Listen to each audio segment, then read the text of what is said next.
เป่าแขน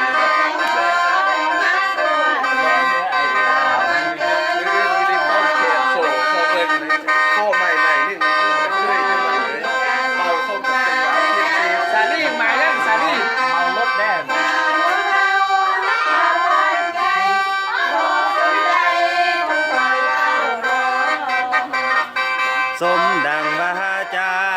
บ่าวบ้านนาสาวบ้านเกินก็เป็นบ้าปวงคือคำลวงของบ่าวบ้านกายน้องยังคอยอยู่ทุกวันบอกเคยลงลืมคำมั่นแต่ไอ้นั้นละตีเปลี่ยนใจดองบ่แพงให้หิบมาขอแต่งไว้เป็นของคนไทยสนใจเฝ้าไปสู่ขอ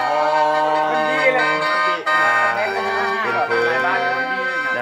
บ้านเกินในแดนดอกเกลือนัดพบกันที่บุญสวงเรือเส้นในเมื่อน้องจะเฝ้ารอเตรียมจิตเตรียมใจบอกไงของอ้ายไปขอน้องจะคอยเมื่อหวังตั้งต่อ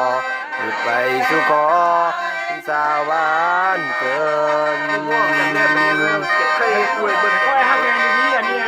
เอาคืนนี้พนึงย้ำคืนขอยัง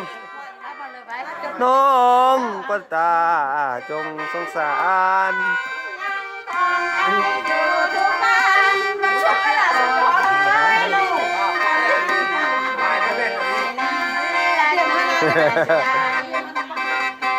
ตาดองโง่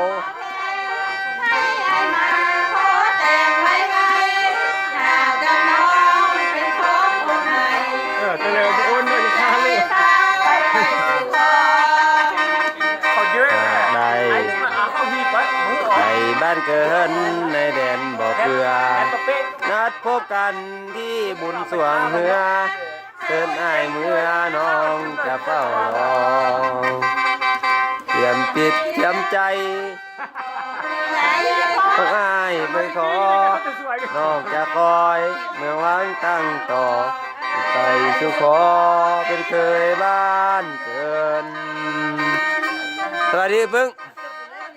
ค่าถ่ายวิดีโออยู่นี่โอ้